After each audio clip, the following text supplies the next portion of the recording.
Good afternoon and welcome to Deutsche Telekom's conference call. On our customer's request, this conference will be recorded. Disclaimer. This presentation contains forward-looking statements that reflect the current views of Deutsche Telekom management with respect to future events. These forward-looking statements include statements with regard to the expected development of revenue, earnings, profits from operations, depreciation and amortization, cash flows, and personnel-related measures. You should consider them with caution. Such statements are subject to risks and uncertainties, most of which are difficult to predict and are generally beyond Deutsche Telekom's control. Among the factors that might influence our ability to achieve our objectives are the progress of our workforce reduction initiative and other cost-saving measures, and the impact of other significant strategic, labor, or business initiatives, including acquisitions, dispositions, and business combinations, and our network upgrade and expansion initiatives. In addition, stronger than expected competition, technological change, legal proceedings, and regulatory developments, among other factors, may have a material adverse effect on our costs and revenue development. Further, the economic downturn in our markets and changes in interest and currency exchange rates may also have an impact on our business development and the availability of financing on favorable conditions. Changes to our expectations concerning future cash flows may lead to impairment write-downs of assets carried at historical cost, which may materially affect our results at the group and operating segment levels. If these or other risks and uncertainties materialize, or if the assumptions underlying any of these statements prove incorrect, our actual performance may materially differ from the performance expressed or implied by forward-looking statements. We can offer no assurance that our estimates or expectations will be achieved. Without prejudice to existing obligations under capital market law, we do not assume any obligation to update forward-looking statements to take new information or future events into account or otherwise. In addition to figures prepared in accordance with IFRS, Deutsche Telekom also presents non-GAAP financial performance measures, including, among others, EBITDA, EBITDA margin, adjusted EBITDA margin, adjusted EBIT, adjusted net income, free cash flow, gross debt, and net debt. These non-GAAP measures should be considered in addition to, but not as a substitute for, the information prepared in accordance with IFRS. Non-GAAP financial performance measures are not subject to IFRS or any other generally accepted accounting principles. Other companies may define these terms in different ways. Now please listen to the statements of René Obermann, Timotheus Höttges, and Philipp Hamm. Afterwards, you are welcome to ask your questions. May I now hand you over to Mr. Stefan Eger. Yeah, good afternoon and good morning to the listeners in the U.S. As always, we'll be presenting our quarterly results as well as the full year results with our CEO René Obermann and with our CFO Tim Höttges.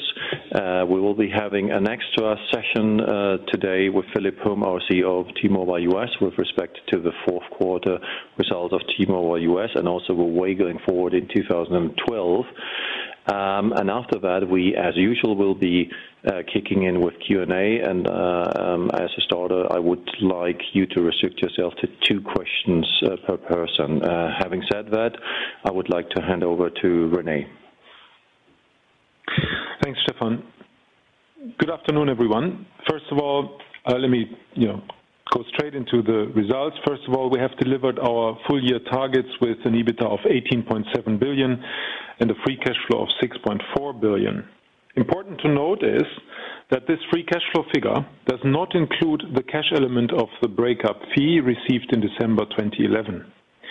The reported net income of 0.6 billion is impacted by exceptional write-offs at T-Mobile US and at the OT Group.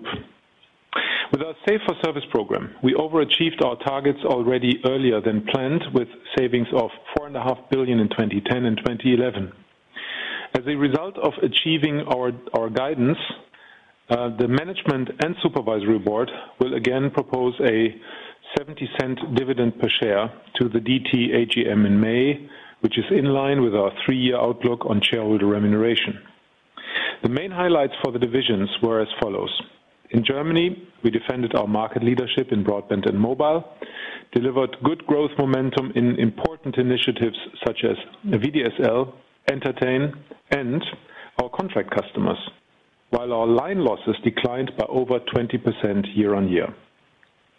And thanks to 1.2 billion of cost savings, we stabilized our EBITDA year-on-year, and we actually increased our margin to close to 40%. In Europe, we faced a year of difficult economic conditions and tough regulation and competition. Nonetheless, we were able to show good growth rates in our TV and in our broadband customer bases. Also in Europe, net cost savings of 0.7 billion helped us to improve our EBITDA margin by 50 basis points year-on-year. Our T-Mobile US business suffered from a difficult year with a pending deal on the one hand and a very difficult fourth quarter due to the iPhone 4S introduction with heavy promotions by 3 competitors. As a result, the revenue and contract customer development was not satisfying, though the EBITDA very much was. Philip is going to update us later on the call on what will be the way going forward with our challenger strategy. Let me come back to our 2011 guidance for a second. Due to our pending US deal, we guided for our continued operations, i.e. excluding T-Mobile US, for an EBITDA of around 14.9 billion, which we delivered. For the entire group, we guided for an EBITDA of around 19.1 billion, and we delivered 18.7. But if we add back the 0.2 billion of currency losses in the year, we are 1% below the midpoint of our guidance. For the free cash flow, we had guided at least 6.5 billion, and we have delivered 6.4 billion, impacted by the currency losses again of 0.1 billion. That means, to the point, 6.5, comparing it like for like. It also means a payout ratio for our dividend of 47%, and that differentiates us positively from some of our peers. On slide 8, you see the key reported financials for 2011. Important to note are the following 2 points. Whereas reported group revenues declined by 6%, the underlying revenue decline, i.e. excluding the impact of Forex, regulation, and excluding the deconsolidation of T-Mobile UK after the first quarter 2010, was only 2.5%. The adjusted net profit with 2.9 billion basically covers the dividend sum of 3 billion, and the reported net income was predominantly impacted by major exceptionals such as restructuring expenses, write-offs in the US and in the OT Group, that is on the negative side, and on the positive side, the breakup fee from AT&T. Tim is going to give us more detail on this topic. So let's turn to the development of our 5 growth areas in 2011, where we have seen overall a positive development in areas like mobile internet, which grew nicely by 18% to a total of now 5.2 billion. Also, the area of connected home kept growing about 2% to now 6.3 billion. But the revenue development in consumer online services was negatively impacted by the closing of some unprofitable business lines, such as the German cash card business. At T-Systems, the external revenues, business with third parties, that kept growing in 2011, but it grew at a lower pace than previously. With our intelligent networks, we saw the first revenues in 2011, and we are seeing some good signs, especially at the healthcare area, where we are providing new and intelligent services, for instance, for clinics, for doctors, or for insurances. Let me come back to the outlook for 2012, and first of all, to the guidance. Given the need for investments in the US to execute successfully on our Challenger strategy and the still very challenging economic situation in our Eastern European countries, we believe that a prudent guidance is justified. Therefore, for 2012, we expect an EBITDA of around 18 billion and a free cash flow of around 6 billion for the group. That guidance is based upon a constant currency assumption on the average exchange rate of 2011 and is based upon no further significant deterioration of the economic and regulatory environment in the markets we operate in. This guidance also excludes the cash payments related to the breakup fee. The guidance contains the necessary investment levels, both on the CAPEX and on the OPEX side, into our US business in order to address the strategic questions of network modernization and LTE rollout. On the operational side, these are our key objectives for 2012. First, we have to reinvigorate our Challenger strategy in the US in order to improve our performance, while we remain clearly committed to solve our long-term strategic challenges in the United States. In Germany, we are committed to defend our market leadership in broadband and, even more importantly, in mobile, while further stabilizing our underlying EBITDA. In Europe, we remain committed to defend our cash flows and our market-leading positions. At T-Systems, we want to further grow our external revenues while at the same time improving our margin. Of utmost importance for us and me personally is a continued focus on these 5 key growth areas where we need to push our innovation and our innovation capabilities, for instance, with cloud services, also added by payments and by content distribution. Given continued pressure on revenues from regulation and competition, there is no alternative to further execute on the efficiency programs as well, which include Safer Service, Shape Headquarter initiatives, and the centralization of our IT functions. And we do remain committed to our shareholder remuneration policy in 2012 based upon our 2012 guidance. The third year of our remuneration policy is planned, as usual, subject to the necessary board resolutions and the approval by the AGM. The execution and timing of the buyback is not yet been decided upon by the management. With that, I want to hand it over to Tim for more details and further explanations. Thank you. Thank you. Good afternoon, everybody. Let's turn to the fourth quarter details now, starting on slide 11 with the group overview. At the group level, reported revenues declined by 3.7% year-over-year, whereas EBITDA increased by 1.3%. On the revenue side, trends worsened a bit in Germany, the US, and at T-Systems, whereas underlying revenue trends improved again in the Europe segment. On the EBITDA, we saw strong developments in Europe and the US, with EBITDA growth in the fourth quarter, whereas EBITDA in Germany, as anticipated, declined in the fourth quarter. Moving to the details of the fourth quarter in Germany. The revenue trend worsened in the fourth quarter to -6.1% after -5% in Q3, partially driven by wholesale and one-timers. However, the trend in mobile service revenue has further improved, and also the trend in the core domestic fixed business has not worsened versus the previous quarter. More on this on the next slide. The underlying revenue trend, ex one-timers and regulatory effect, was -4.4% versus -3.4% in the third quarter. EBITDA in the quarter declined by 3.1%, as anticipated, due to seasonal marketing investments in the Christmas business, which is reflected in unprecedented sales success at some of our key products, as I will demonstrate on the next slide.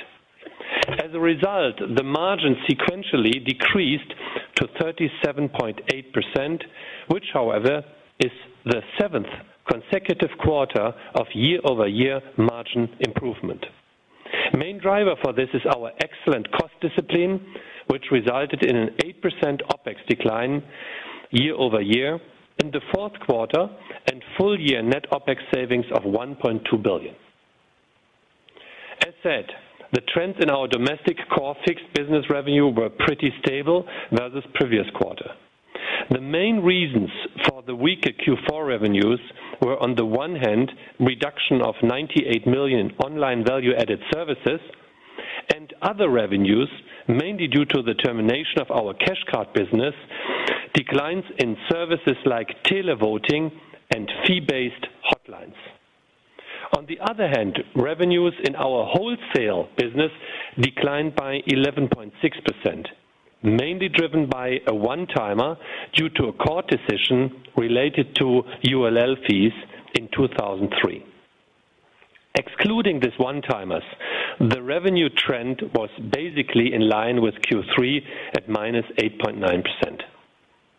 Our mobile service revenue trend has improved and was positive, excluding the MTR impact, with plus 0.4% in the fourth quarter, driven by good contract customer growth and strong mobile data revenue growth of almost 32%.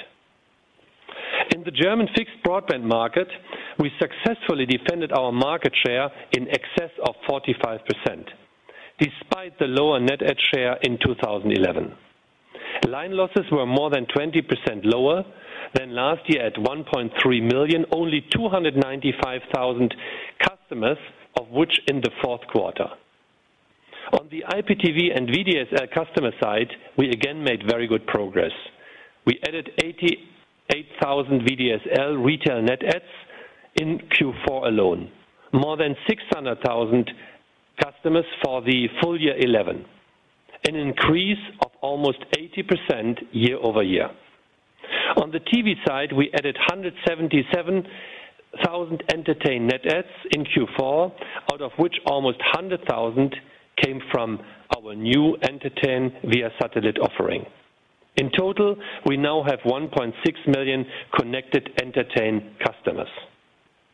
Our successful upselling strategy resulted in a slight increase in our ARPA year-over-year. And importantly, as anticipated, we won the landmark deal with Deutsche Annington in December. In mobile, we saw another strong quarter of customer intake with 387,000 contract net adds, with a strong emphasis, as in Q3, on the service provider and value segment, and record iPhone sales of almost 500,000 new adds. One of our core beliefs and key strengths are our superior networks. Let me give you an update on our key initiatives here so far. In 2011, we improved our nationwide 3G coverage by 3 percentage points to 86%.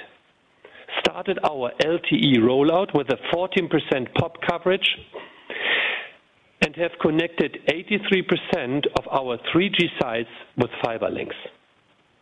On the broadband side, we increased our fiber to the curb, also VDSL coverage, further to 34%, and our Entertain coverage as a result of the Entertain via satellite offering to 82%. The outstanding quality of our networks is reflected in all major network tests and awards carried out in 2011. One of our core initiatives in Germany in 2011 was to revitalize our service provider segment, which we successfully executed. Whereas we lost contract net adds in 2010 in this segment, we added almost 800,000 new customers in 2011. Turning to slide 16 on Europe. The growth in key markets like TV, broadband, and mobile contract customers remained strong in the fourth quarter. And this despite economic trends in some of the markets like Hungary, Croatia, Austria, even worsening in the fourth quarter. Turning to operations in integrated markets, both revenue and adjusted EBITDA trends in Greece improved, with the EBITDA margin improving to 37% in Q4. Operationally, we continue to do well, even increasing our market share in mobile, whereas we suffer from significant line losses and a difficult market position in broadband due to the tough regulatory environment. Importantly, OTE sold their 20% stake in Telekom Serbia, which further supports the standalone refinancing efforts of OTE. In Croatia, trends were similar to the previous quarter, with a very impressive margin of almost 50%. Broadband and IPTV growth trends remained positive, while in mobile, we doubled the share of smartphones of all dispatched devices to 45%, and pushed the non-voice share of ARPU by 10 percentage points to 35% in Q4 2011. Looking at Hungary, adjusted for the special tax and the shift of business customers to the T-Systems segments, underlying revenue was stable year over year, whereas adjusted EBITDA trends were weaker, partially due to higher indirect costs. Commercially, we had the highest number of mobile contract net adds in the market this quarter. In Slovakia, we were able to grow our EBITDA in the fourth quarter by 11% and improved our margin to over 39%, driven by efficiency gains. On the TV side, we increased our customer base by almost 30% versus Q4 2010, and in the tough Slovakian mobile market, we turned to positive contract net adds in Q4. In our mobile-centric businesses, revenues were impacted by the economy, competitive pressures, tough regulation, and the weak Polish zloty and Czech crown in Q4. In Poland, on top of tough regulation, the revenue in Q4 were heavily impacted by foreign exchange. Underlying revenues, ex those effects, were down by 2.1%. Underlying EBITDA was 8% below Q4 2010 due to a higher release of accruals last year. On the operational side, our rebranding since June 2011 has been a good success, with high brand recognition and a reduced churn rate. In the Netherlands, a change in our tariff structure led to a revenue recognition in Q4, impacting both revenue and EBITDA positively by 47 million. Underlying service revenue growth in mobile, ex-regulation and one-timer, was still up 0.3%, mainly driven by a strong 40% mobile data growth. We also showed good customer momentum with 100,000 iPhone sales, 46,000 contract net adds, and a further increased smartphone share of 58%. In the Czech Republic, we are facing tough competition. Underlying revenue, ex-foreign exchange and regulation and one-offs, was minus 3%, whereas underlying EBITDA dropped by 12%, mainly driven by a strong smartphone push in the quarter, resulting in a double share of dispatched smartphones year over year and a good mobile data growth rate. In Austria, we saw a weaker Q4 margin due to a market invest cycle pushing for smartphones. 73% of all dispatched devices in this quarter were smartphones. On the operational side, 96,000 contract net adds and an 0.9 contract churn are the highlights of our Austrian business.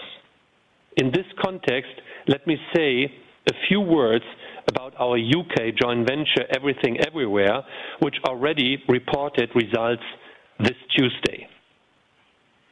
After Olaf Swantee has taken over in summer, the new team has made significant progress.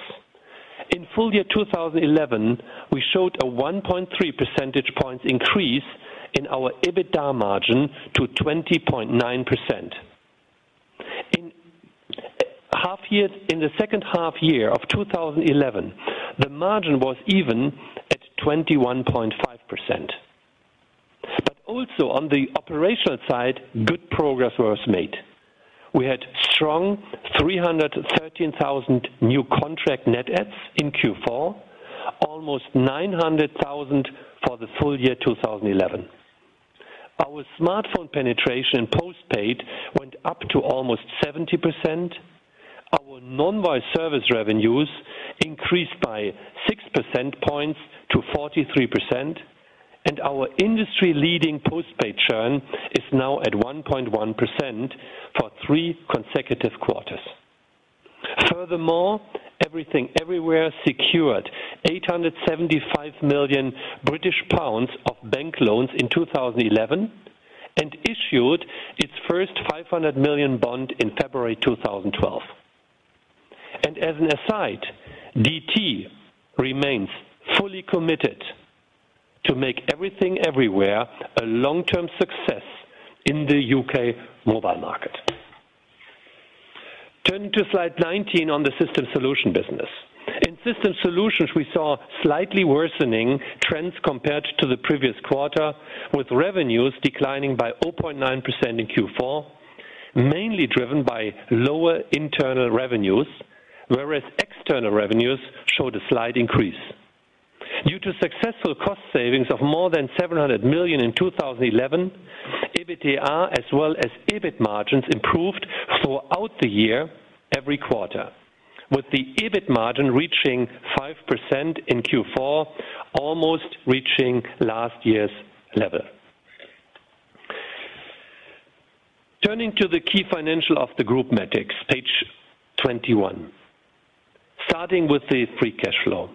The free cash flow increased by 8.9% year-over-year in the fourth quarter, impacted by 257 million lower cash from operations, but supported by almost 400 million lower capex versus Q4 2010.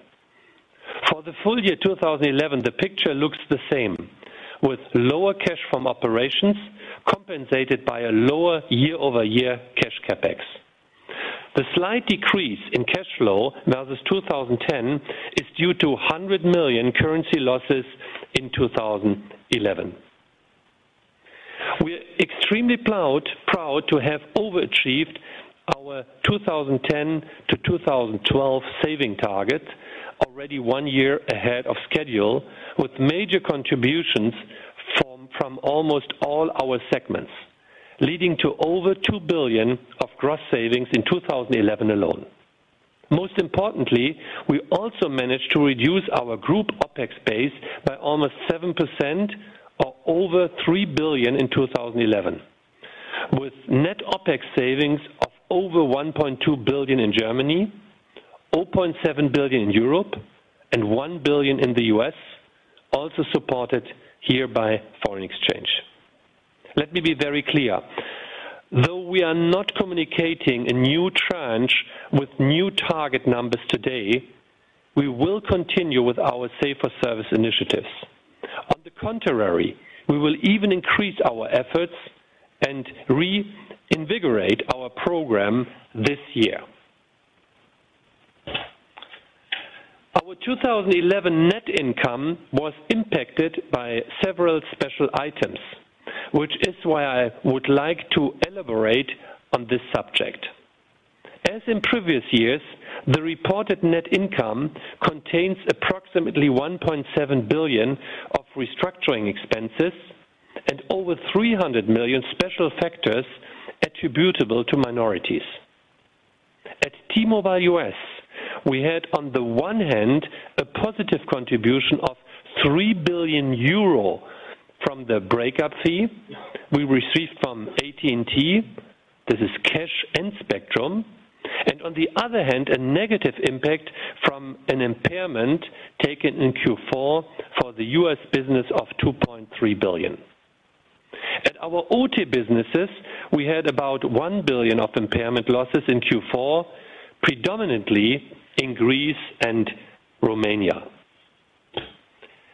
And the net tax effect on our special factors was a negative of 641 million, mainly driven by the 0.9 billion tax on the breakup fee in Q4. The adjusted net income for 2011 came in at 2.9 billion, basically covering our 3 billion dividend, also from the adjusted net income side. Also very importantly for us was to continue the reduction of our net debts in 2011. As you can see on chart 24, biggest driver were our strong free cash flow of 6.4 billion and the cash element of the breakup fee in the fourth quarter. Importantly to note is that we could have reduced our net debt in 2011 by over 3 billion euro if we would not have lost 0.8 billion due to currency losses. We continued with our strong balance sheet KPIs also in the fourth quarter, reducing our net debt to EBITDA ratio to 2.1 times at the lower end of our communicated corridor, a gearing of 1.0 times and a healthy equity ratio of almost 33%. As a result of the US deal cancellation, the rating agency reduced their outlook to stable again. With this, let me hand over to René and Philip talking on the US. Thanks, Tim. Before Philip will elaborate on the T-Mobile US Q4 results and how he and the team plan to reignite the Challenger strategy, let me give you a strategic perspective from the DT perspective. Basically, not a lot has changed since the Investor Day in early 2011. Clearly, all of us had hoped for the transaction to go through, but as this unfortunately didn't happen, we have to face the same challenges as a year ago. There's a big difference, however. Due to the breakup fee of 3 billion in cash and the valuable AWS spectrum from AT&T and the 3G roaming agreement, DT and T-Mobile US are better off than a year ago. Nonetheless, long-term, same challenges which I mentioned to you last year remain. Mid to long-term, the issue of not sufficient spectrum for the entire mobile industry and for T-Mobile US remains. And secondly, the issue of a lack of scale also remains. While we are not disadvantaged when it comes to procurement, because of the volume which we have in the group, we do feel it in our share of voice, where we have to compete with much bigger pockets and in distribution. So we have to find a longer-term solution for both of these challenges, and we will mid-term continue to look at strategic options to generate value for the business. When we announced the US deal last March, we mentioned had been looking at various alternatives, and some of these alternatives still exist. Others are not around anymore, and new ones have emerged. But let me be very clear. Do not expect a near-term structural solution nor anything like the AT&T deal.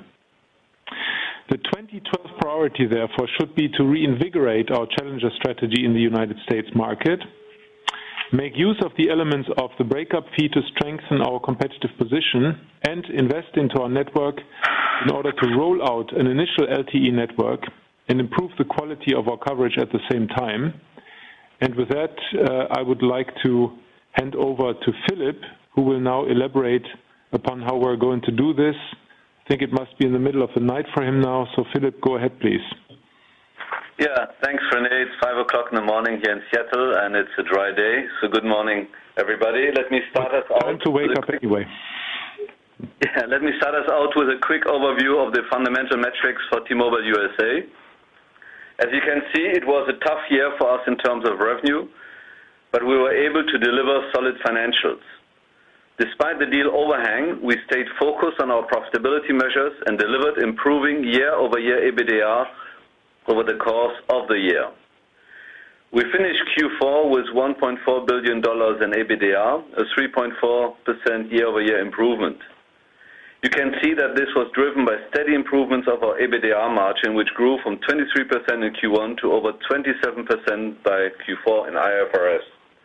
I also want to call out that we delivered over $3 billion in operating free cash flow in 2011, which is a further improvement of $200 million over the previous year. On the net add fronts, both contract and prepaid nets improved through Q3. We even achieved an unprecedented low postpaid churn of 2.2% in September. However, contract net adds reversed in Q4 due to the iPhone 4S launch. On the prepaid side, we have continued to see strong growth, mainly driven by the very successful launch of our new high ARPU monthly 4G prepaid product. Finally, data ARPU grew 11% to $14.20, while blended ARPU was flat. We consider this a great achievement as our customer base shifted more to prepaid and to value plans throughout the year. The pending AT&T deal negatively impacted customer satisfaction and brand perception in 2011, which is why we believe it is time to reinvigorate the Challenger strategy and to relaunch the brand. This slide now is the core of what I'd like to talk to you about. For those of you who were at our briefing last January in New York City, you'll recognize the structure from our Challenger strategy 2011. The Challenger strategy is still the right strategy for T-Mobile. It now needs a refresh now that the deal overhang is gone. Our mission as Challenger is making amazing 4G services affordable. These 5 boxes here are the strategic levers that describe how we bring the strategy to life. They're largely the same as last year, so I'll give you a quick overview of what we've accomplished and what's changing in 2012, and I'll circle back with some detail on some of our more important initiatives. The first box is amazing 4G services. We promised that we would build America's largest 4G network, and we delivered, with well over 200 million POPs covered with HSPA Plus in 2011. We also developed a broad portfolio of 4G devices with 25 4G devices launched in 2011, and we have more on the way. In 2012, we will completely modernize our 4G network and refarm spectrum to launch LTE in 2013.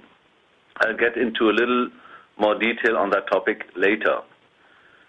The second box on the slide is Value Leader.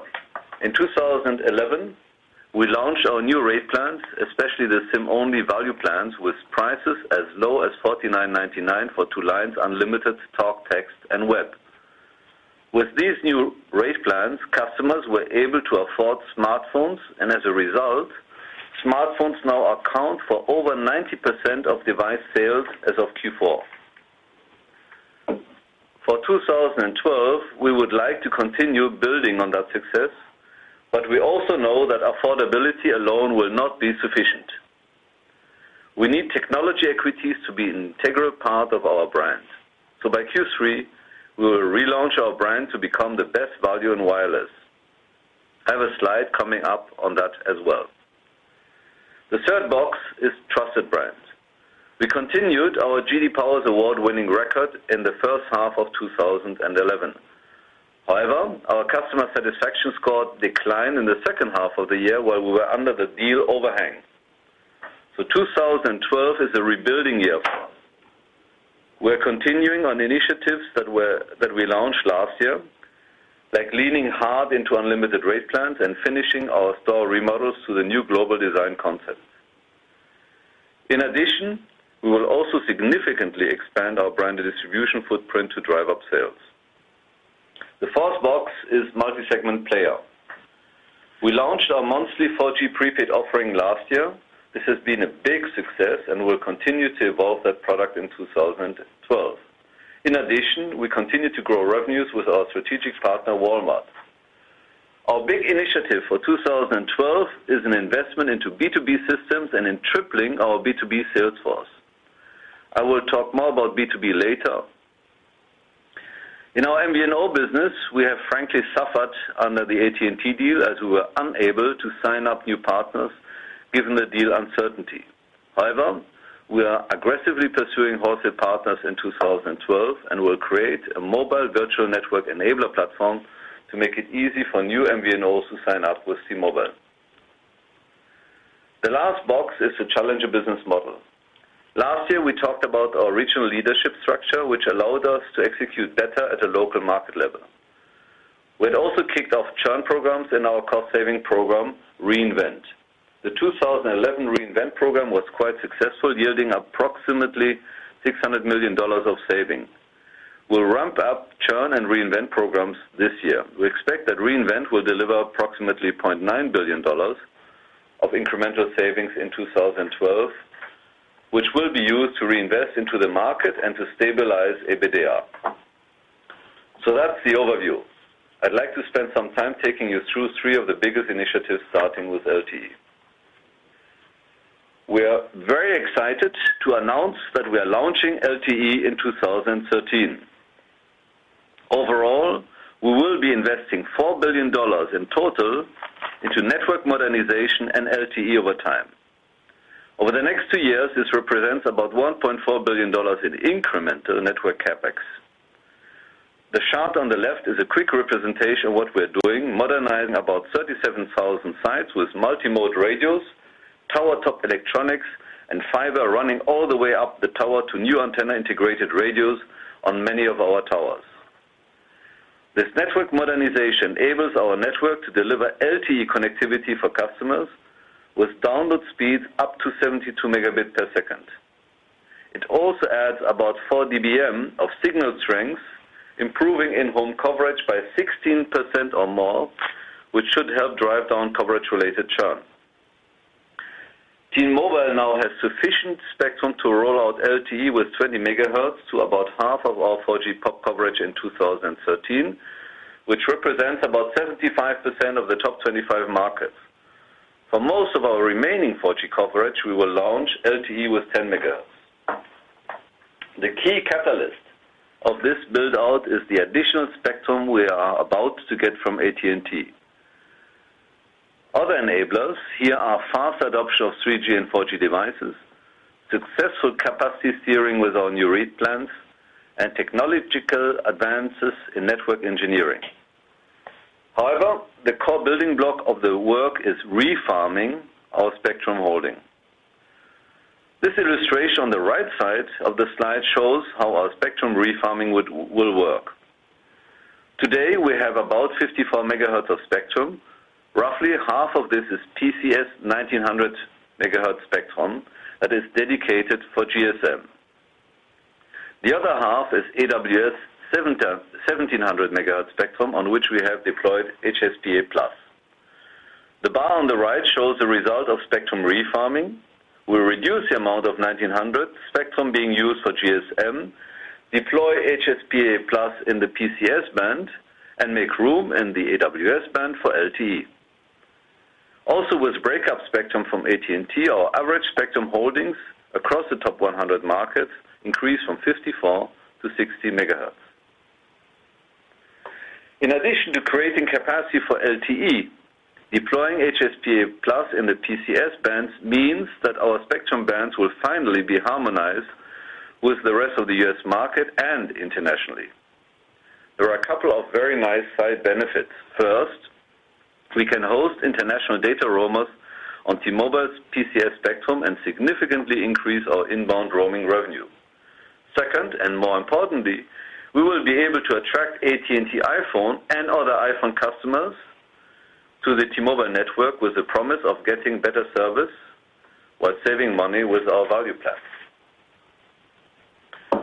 Refarming gives us LTE. However, we continue to need more AWS spectrum to support deeper coverage in those areas where we are deploying on 10 MHz or less, as well as to ease refarming execution. With the investments in the network, we have an opportunity to reposition T-Mobile as the best value in wireless. Today, customers think we offer great affordability compared to other carriers, and that is a primary reason for choosing us. However, we also need to push up our brand equities in network coverage quality and in particular in technology. We want customers to know us for 4G services, 4G devices, and a great 4G network. Overall, we intend to spend $200 million more in advertising to relaunch the brand in Q3. In our meeting in New York last January, we announced that we intend to invest into B2B, but while we made good progress in 2011 in the small business segment, we largely mothballed the B2B push to focus on other priorities. We're now back to capture a bigger share of the $60 billion B2B segment by adding 1,000 sales reps, investing in systems, and introducing new aggressive rate plans. We'll heavily leverage our international footprint with DT and Freemove coalition partners as an additional advantage in this segment. So that's our story in a nutshell. To summarize, T-Mobile is back with its challenger strategy. 2012 and 2013 are rebuilding and investment years for T-Mobile.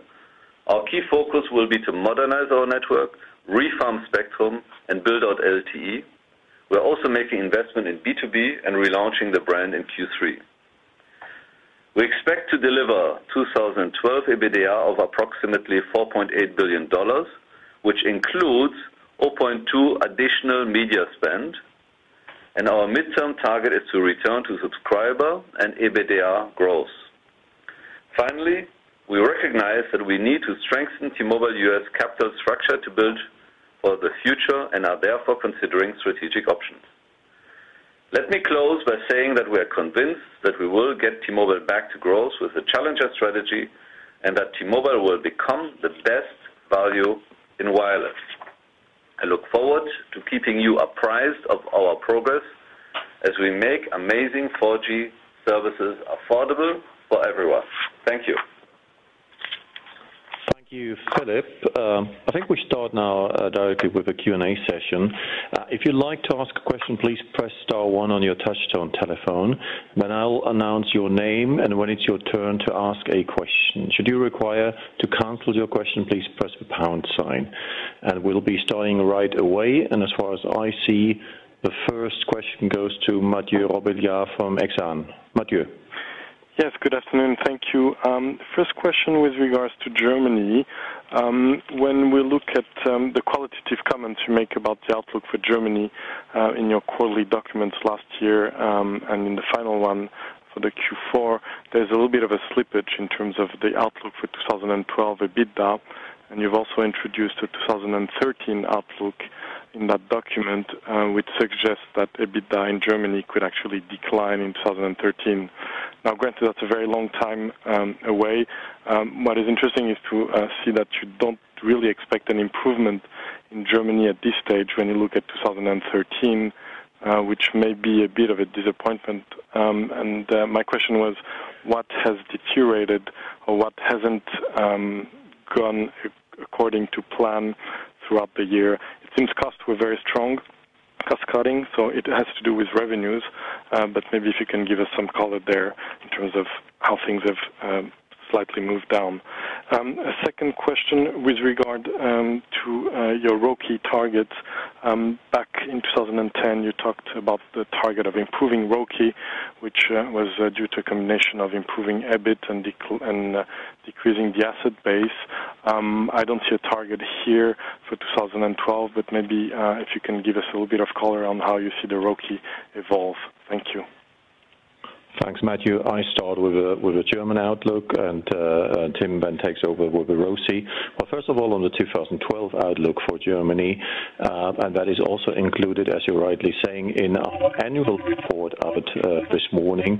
The outlook is 9.4 billion of EBITDA, around 9.4, which, however, includes also a shift which we'll be making throughout the year of the digital business unit from the German business into a GHS business. So underlying, we're guiding for around 9.5 billion of EBITDA for the German business, which is roughly stable 2012 versus 2011. And the outlook which was given for 2013 is rather a qualitative one, and you're absolutely right. It is basically too early to talk about it, and our ambition is clearly to stabilize the German EBITDA going forward.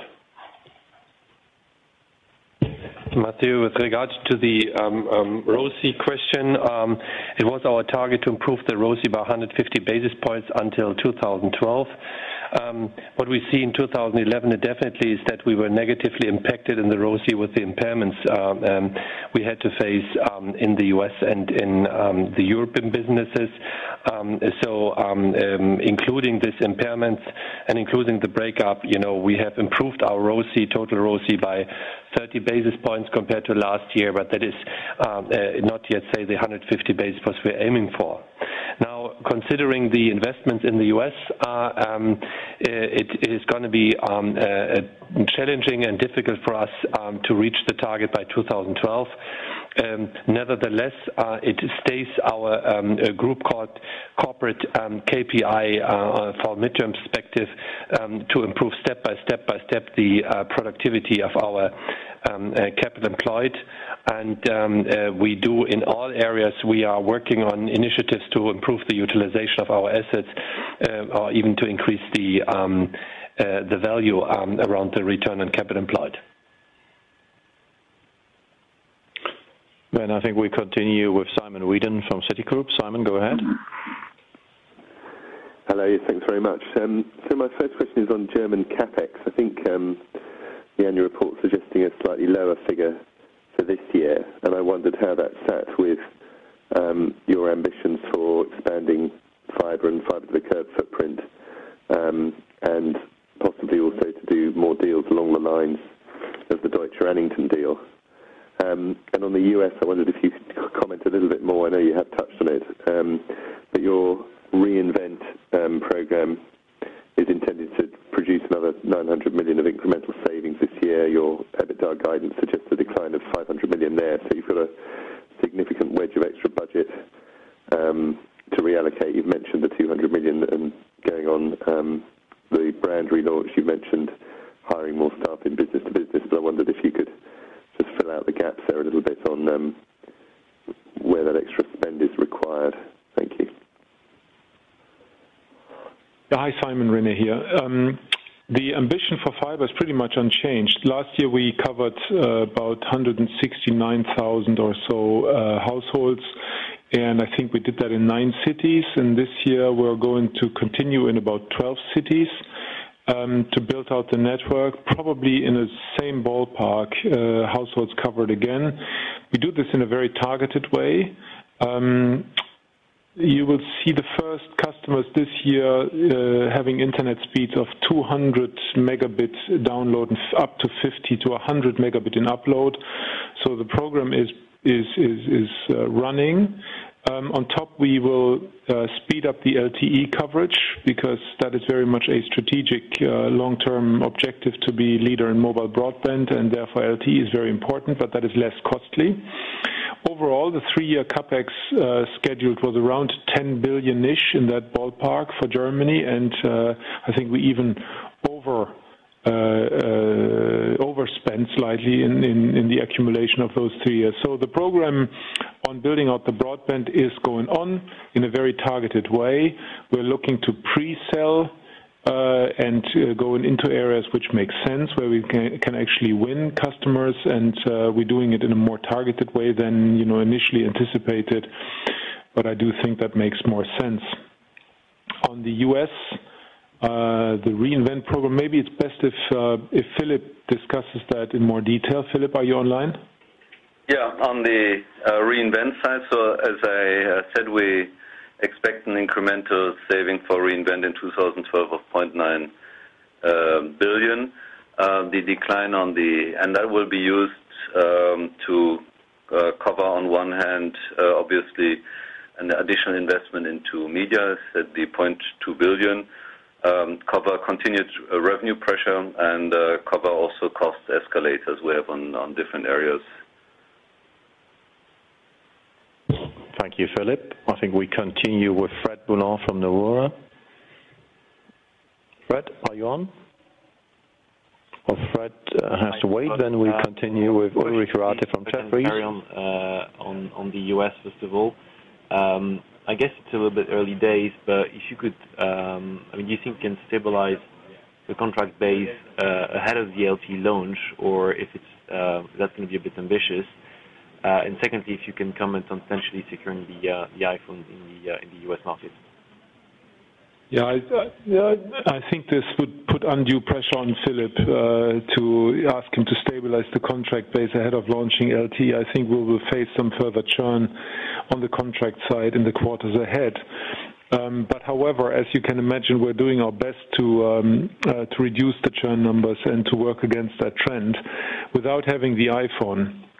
And, you know, we probably, of course, no, sorry, we would love to have the iPhone, but it also has to, you know, it has to make sense for both parties. I find it a bit concerning if I look around, you know, what the impact on margins the product has, but that's separate from our, you know, desire to have the iPhone. We'd love to have the iPhone, it just has to be affordable.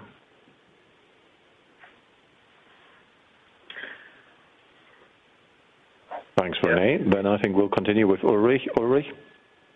Thanks very much. Yes, my first question would be on the LTE investment announcements of 1.4 billion. I was just wondering what the determining factor for the size of that investment was. Was it sort of to keep the group CapEx profile, or was it the operational capacity for the process, or was it the market need, or what other measures have you used to sort of determine at what scale you wish to invest?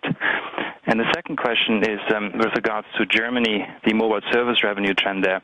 Now, even on an underlying basis, excluding the MTR cuts, there's clearly a wide gap between what T-Mobile delivers and what competitors deliver. Now, there are good reasons for that, but I was wondering on what time scale you see that gap between DT's trends and Vodafone's trends, say, to close over time. Is that something that could happen by mid-year or late in the year, or would you think that 2012 there will still be a material gap between the two? Thank you. Yeah, I think the U.S. question should be answered by Philip because he worked out the plan in detail. Philip? Yeah, so I think the additional or incremental CapEx basically reflects that we want to roll out LTE to our total 3G, 4G footprint, which is about 37,000 sites. And so to achieve a full modernization and then LTE rollout, this is then the number we, at the end of the day, will need to do that.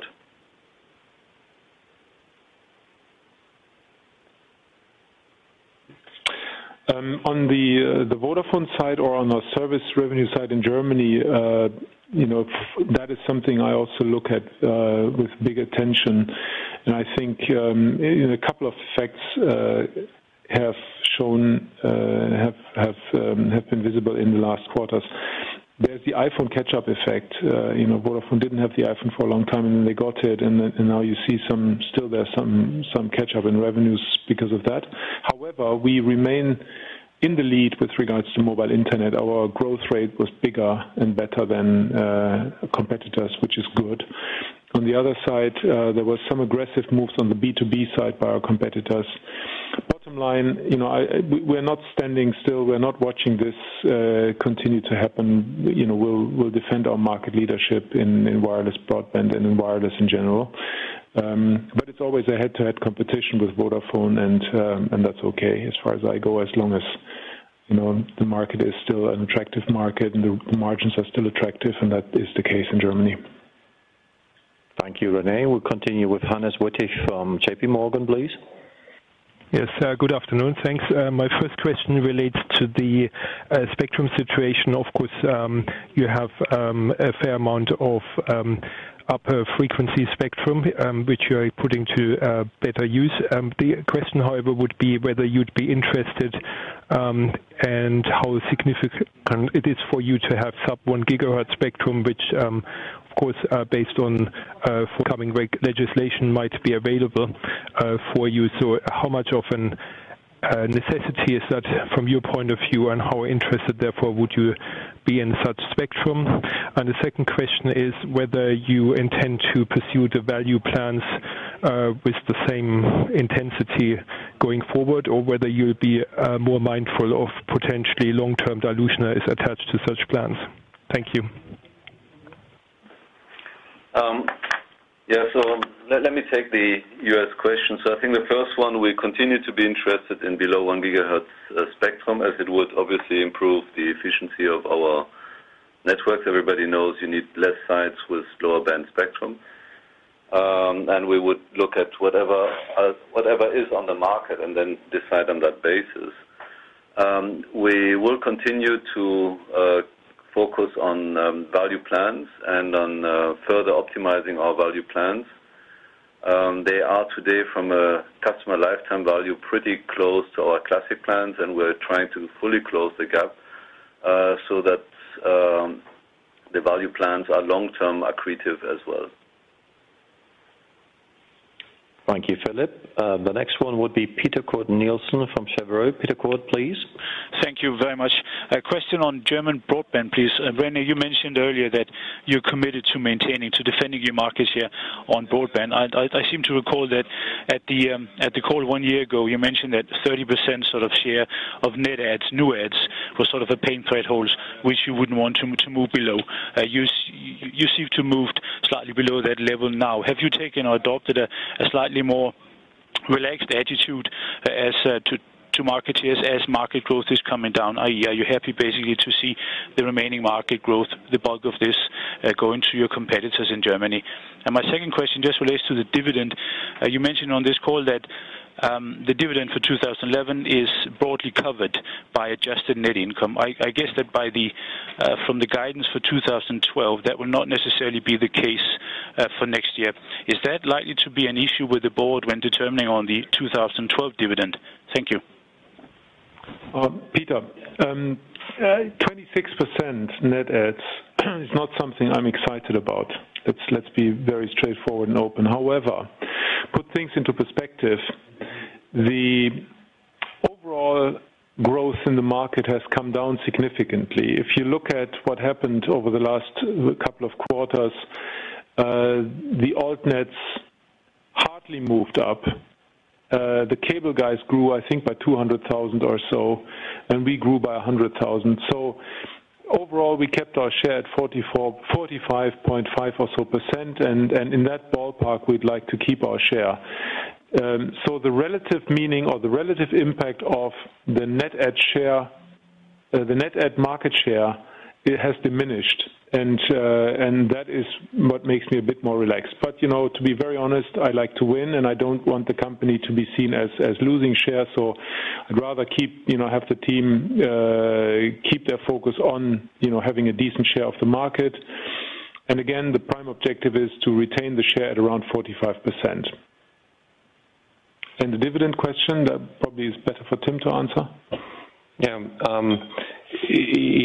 I think the first and almost important statement is that, we are quite happy with our shareholder remuneration strategy, which we laid out in 2010, and we are now executing in the second year of the strategy, and we stick to the overall strategy for this 3-year perspective.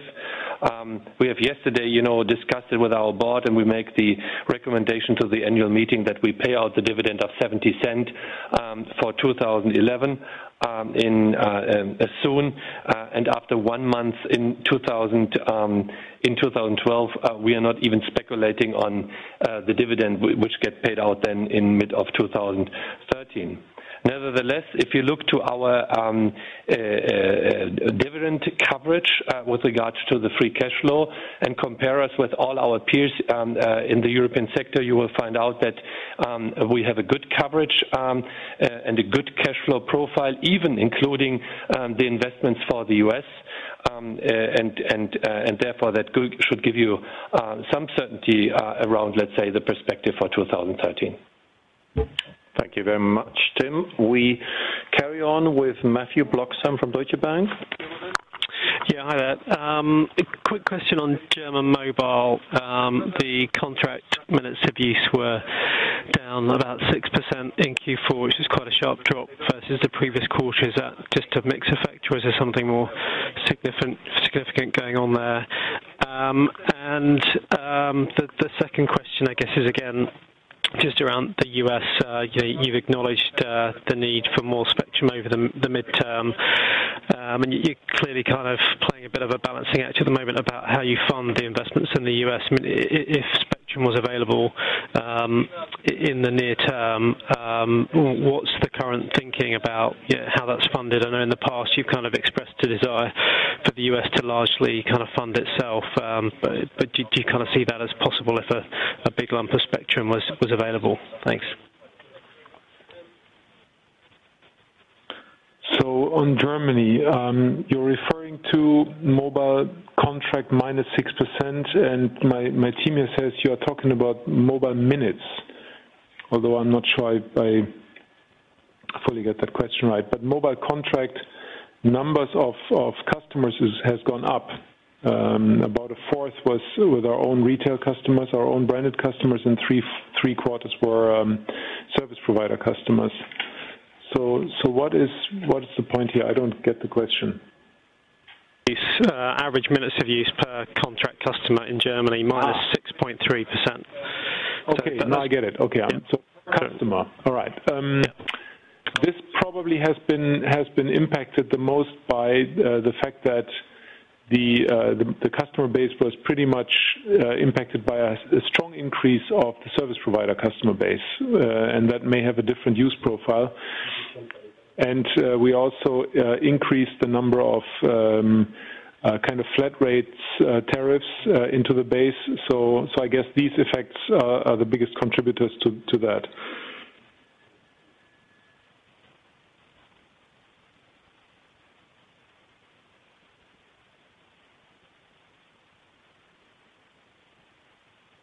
Matthew, can you repeat the question with respect to spectrum? That is the US spectrum. If we would need more US spectrum, how would we fund it? Is that correct? That's right, yeah.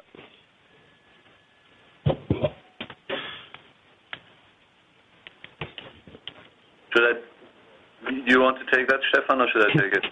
Maybe I start and then you carry on. I think the overall strategy for T-Mobile US, as we always said last year, is a self-funding platform, i.e. trying to finance the needs into our network investments, etc., by the free cash flow we are generating within T-Mobile US. And then also Philip has spoken about specific capital options they would also have at T-Mobile US. I remind you of the fact that we always said that we are willing to also sell our towers in the US, and then probably Philip can comment upon that. Yeah, thank you, Stefan. I think as I said, we are trying to become a self-funding platform over time and looking at measures that can strengthen the capital structure for the US. Selling towers could be an alternative we are considering in that context. And also just a point to remind everybody, the big auctions in the US are still a few years out. So there is very little, unfortunately, in the US market which is coming to be auctioned off in the short term. Thank you. Thank you, Philip. And we continue with Robin Bienenstock. Robin?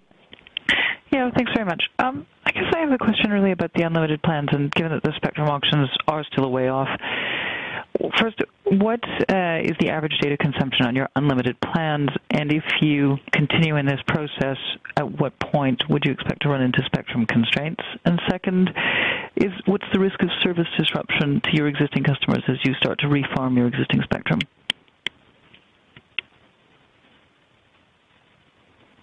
Philip, do you want to take over?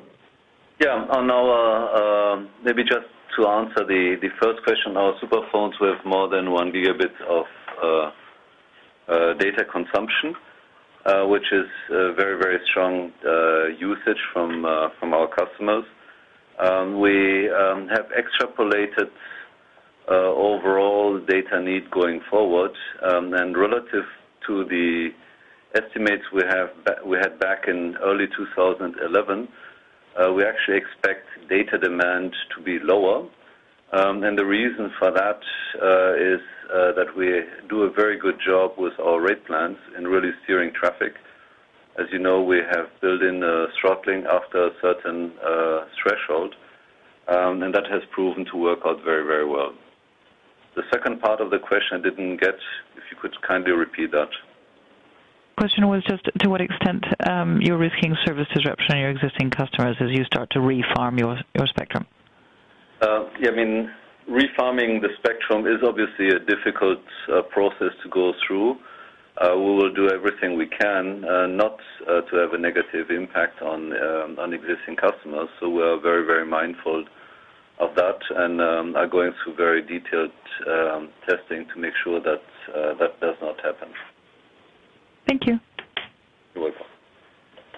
Thank you, Philip. The next one is Justin Fennell from Credit Suisse, please. Thank you. Yeah, a couple of questions, please.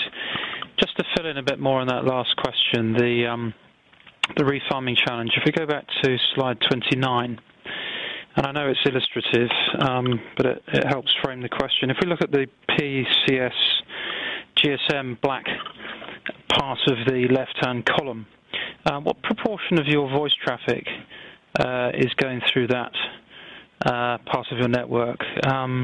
And what is your network utilization peak hour rate? Obviously, there's a very sharp change in the spectrum allocated to that part of your network over the next 2 years. And that would seem to be the pinch point in terms of doing the refarming. So you're going to just explain a bit more how you deal with voice quality over that process, please. Secondly, in Germany, I guess the question about the contract mobile service revenues points to the slight effect from tariff in Germany. Since then, we've seen KPN in Germany adjust their base prices, and these appear to be reasonably good value now for higher-end customers. Just wondered what you think about those KPN prices and whether there's a need to adjust some of your higher-end plans. Thank you. Yeah, so let me answer the first question on the chart 29. Today, about 50% of the voice traffic is in the PCS band, and the PCS band is underutilized from that point of view, and which basically allows us to refarm that band in a significant way, as we want to free up 20 megahertz from the PCS band, about. A figure for peak hour utilization, so you say it's underutilized. Is there a figure you can support that? We unfortunately don't disclose these numbers. So okay. Sorry about that. Okay, thank you. You're welcome. On German tariffs, what do I think of E+ pricing? I'm not too terrified of E+, to be honest, in wireless. But we also have a second brand which can compete there very aggressively with Kongstar, and also we have introduced promotional tariffs, special call, surf and mobile, etc. They do have a positive impact on sales, and especially in the value segment, which helps to increase our mobile double play share. And also I think is another point to underline our focus on mobile internet or mobile data strategy. These promotion tariffs are focused on SIM-only contracts, and that does reduce the handset subsidies and also is a good opportunity for used smartphones in the market. So part of the answer. And Kongstar, our second brand, with more than 1 million, I think more than 1.5 million subscriptions now, they have a clear strategy to be a follower in the market of those competitive offers from second brands. So, MVNOs, which are hosted, for instance, on the E+ network. So I'm not terrified. I think we can compete, and we will have an eye on this. Okay, thank you. Thank you. Thank you, Rene. The next one is Nick Delfas from Morgan Stanley. Yeah, thanks very much. First of all, on the 3G refarm, could you just clarify that's going to happen well in advance of the LTE launch? Presumably that will therefore be around the Q3 rebrand of the business, relaunch of the business. So just wanted to confirm that was the case, and that from that date you'll be able to accept iPhone customers from AT&T. And then secondly, on VDSL in Germany, could you give us some kind of idea of what it would cost to take the VDSL network to more like 60% of homes passed, which is what we're seeing in some other European countries? Thanks very much. Yeah, Nick, thank you for your question on the refarm for the US. We will basically carry out the refarm in 12 and 13, let's say, on about a 12 months to 18 months period. So we will be able to have certain regions already lighted up this year on 1900s, probably somewhere in Q3, and then Q4 more and more regions as we are rolling it out throughout the nation. So a little bit ahead of LTE, but LTE then to follow shortly thereafter. Just as a quick follow-up on that, if the iPhone 5 is coming out in Q3, does that interfere with your relaunch plans? Not at all. No, not at all. To the contrary. Okay, thanks. You're welcome, Nick. Okay, so on the VDSL topic, the key point here is that we keep building it out. Actually, we have been in line with our objectives on the fiber optics, but on the FTTH, but we also built out the VDSL network, which is of course less costly. We do this also in cooperation with local municipalities quite successfully, but I'm not going to give out a specific number. So far we are in the mid-30s, and we intend to complement that and to keep building it out, again in a targeted way, so we compete where it really matters with that against the cable guys. But I'm not going to give you a percentage number at this point in time. Okay, thanks very much. Thank you, Rene. I think we carry on for another 5 minutes or so, and the next one is Paul Marsh from Berenberg. Paul?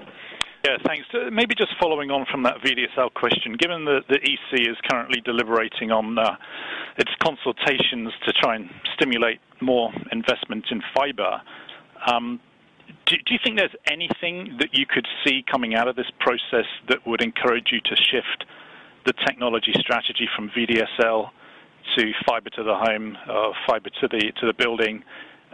I don't know, any black swan kind of events that might come out of this whole process. I know the CEOs put some proposals to the EC in the middle of last year, but they all seemed relatively minor in the grand scheme of things. So that's the first question. The second question is just on the US. I just wonder, out of the $3.9 billion of customer acquisition costs in 2011, if you could maybe just clarify what proportion of that, or how much of that relates to handset subsidies, not just the direct component, which was 731 million, but also the handset subsidy that's embedded in the commissions of the remaining 3.2 billion. Thanks. Well, the German legislation is currently, the German Telecommunications Act is currently under review and hopefully will be ratified and will be in place soon. And that does have indeed some, at least in the current status, and we'll see what happens, but that does have some clauses which I find encouraging, such as risk sharing is possible, regionally differentiating approach approaches because the competitive situation varies from region to region, and that should be taken into account when doing the price for the unbundled local loops and so forth. So there's some light at the end of the tunnel, but it's too early to say when it will be in place and when it will be ratified. But is there on the European side, is there something coming out which is meaningful? Not to my knowledge, not at this point in time. Okay. And therefore, I don't expect any massive change to the situation. Thanks. And Paul from the US side, thank you for asking, going into the details of our acquisition cost, but we unfortunately don't disclose further details on that side. But I'm sure Stefan Eger can give you more guidance thereafter. Okay, thank you. You're welcome. With pleasure, Philip. And having said that, we'll continue with Dominic Klarmann from HSBC. Yes, thank you. On one question on the trade-off CapEx versus dividends versus credit rating, would you confirm that keeping a stable credit rating has priority, or would you consider accepting a downgrade given current financing conditions in Germany and the need for higher CapEx over time? And then maybe a second question on your free cash flow and CapEx guidance, and I'm just wondering how you get to this guidance. Was the idea to reach the 6 billion free cash flow? You needed the 1.4 billion CapEx over 2 years LTE in the US, and so European CapEx had to be lower by the extra spend in the US. So Europe was the balancing number, or is it purely a bottom-up driven approach and you just see no need to do extra investments in Europe? So for Germany, for example, you're fine with that rather slow pace of NGA rollout because you just don't see the demand. So I'm just interested in the process of how you got to your guidance. Look, the first thing is that we, during the course of 2011, we have decreased our group net debt from 42.3 billion to 40 billion. And thus, we reduced our ratios from 2.2% to 2.1% with regard to the relevant, EBITDA, net debt to EBITDA ratios. So we are at the lower end of our comfort zone at that point in time. By the way, we are better off than we were 1 year ago when it comes even to the other KPIs, recurring cash flow to net debt and whatsoever. Our current rating with Standard & Poor's, with Fitch, is a stable BBB plus rating, Baa1 with Moody's, and even, at R&I we have an A flat stable, and we have a stable outlook from all the agencies. So we do not have any indications for a negative rating action at that point in time. The opposite is the case. We are well covered from our net debt position at that point in time. We are covering our maturities significantly beyond what we have said, 24 months at that point in time. That said, trading off now dividend against the rating, I think that is not a question we have at that point in time. We always said in our stakeholder strategy, in our shareholder remuneration policy, that all the three shareholders should have a kind of clear, predictable guidance, and we have said BBB plus is the rating we want to be in.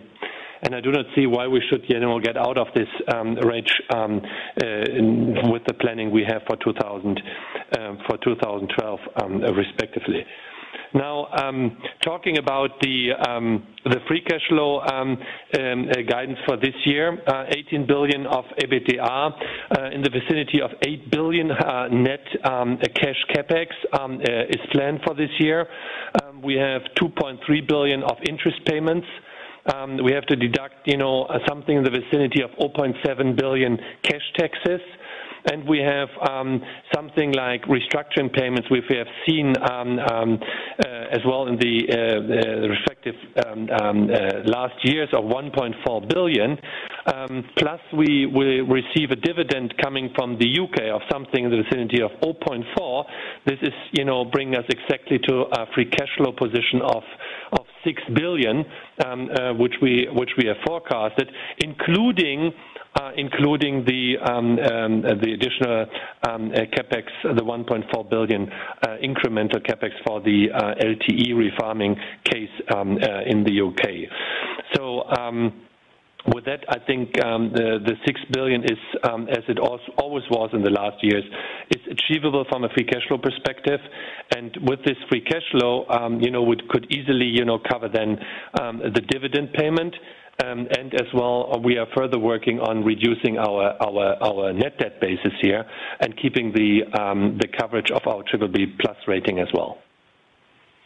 Thanks, Tim. I think we got two more questions. That is Andrew Parnis from UBS, and then followed by Emmett Kelly from Bank of America Merrill Lynch. Guys, it's Andy Parnis at UBS.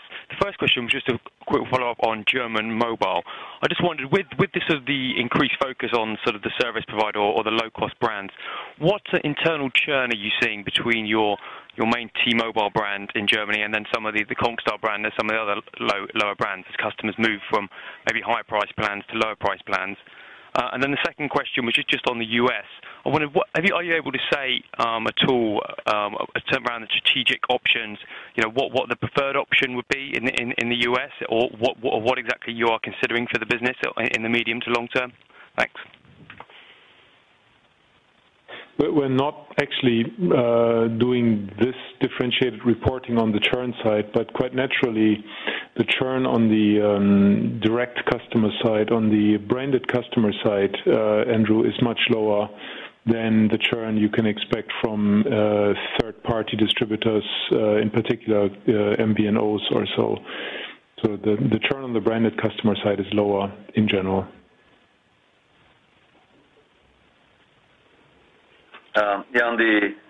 On the US side, thanks for your question, Andrew, on the strategic options, but you will understand that we will not comment at this point in time on strategic options and preferred ones. Sorry about that. Okay, thank you. Emmett? Yes, thank you. This is Emmett at Merrill Lynch. Just two quick questions, please. The first question, I think Tim just touched on about a minute ago. It's on the subject of cash taxes. Your cash taxes still remain substantially lower than your P&L statutory tax charge. I think it was about 775 million euros in 2011. Could you just give a quick update on your cash tax outlook for 2012 and maybe for the medium term as well? I'm also wondering whether there are any cash tax advantages from the goodwill impairment charges that you announced this morning. And then the second question, also on the cash flow statement, you touched on restructuring costs.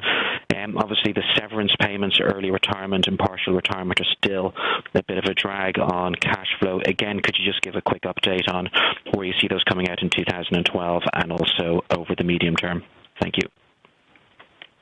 So the second part of the question first, our expectation with regard to the restructuring expenses in the vicinity of 1.4 billion for 2012, as it was in the last years. So that is what we calculate internally. And with regard to the tax, you're right. There's always, a deviation between the tax and the accounts and the cash tax. The reason for that one is first, that we are using NOLs for deducting the cash tax. Second, what you have seen in 2011 is an increase of the tax rate, which is due to the breakup fee. Due to German Mindestbesteuerung, we have to consider a tax rate of 30.5% for the breakup fee, which is a high number and which is increasing our calculated tax in total. But and the impairment is something which is not tax deductible. So overall, it looks that we are paying a very high tax rate this year. But you always have to look to the net numbers, because impairments are not tax deductible, and on the breakup fee we pay a 30.5% German tax rate on it. This is, let's say, the accounting perspective. With regards to the tax on the cash side, this number is, I would say, half of what we normally see on the accounts by using the NOLs. Thank you, Tim. I think that was the last question. Ladies and gentlemen, the conference is about to end. Thanks again to Rene, Tim, and Philip. And thanks for all listening in. In the case of any further questions, and I know there's a couple of people in the pipeline, we take note of those and we'll call you up from the IR department. And as always, the recording of the conference will be available for the next 7 days. You'll find the details on our webpage. And with that, we're looking forward to hear from you again. Thank you very much and have a good day. Bye-bye.